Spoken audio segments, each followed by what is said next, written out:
Hello friends, welcome to mamma's channel. আজকে মা রান্না করেছিল বাংলা স্টাইলের চিকেন কারি। মার গলা খারাপ বলে ভিডিওতে আজকে আমিই কথা বলছি। তো এখানে মা সমস্ত সবজিগুলোকে কেটে নিল, রসুন, লঙ্কা, আদা, আলু, পেঁয়াজও কেটে নিল। পেঁয়াজ কাটার পরে মা আর আমি মিলে গিয়ে আমাদের গাছ থেকে টমেটো নিয়েছিলাম। আমাদের গাছে যেন ৭৯টা টমেটো হয়েছিল। তারপরে মা আদা, লঙ্কা আর রসুনের পেস্ট বানিয়ে নিল। তারপর তেল দিয়ে তেলের মধ্যে আলু, লবণ আর হলুদ দিয়ে ভেজে নিল। তারপরে ভাজা হয়ে গেলে আলুগুলোকে তুলে নিল। আমার গলা কি ভালো লাগছে তোমাদের?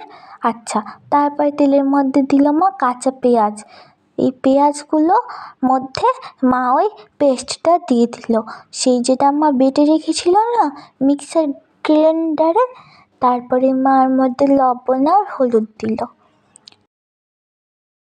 তারপরে মা মাংসগুলোকে দিয়ে দিল। এই মাংস খেতে জানো আমি খুব ভালোবাসি। তারপরে মার মধ্যে টমেটোগুলোকে দিয়েছিল। দেওয়ার পরে মা ভালো করে একদম কষিয়ে নিল।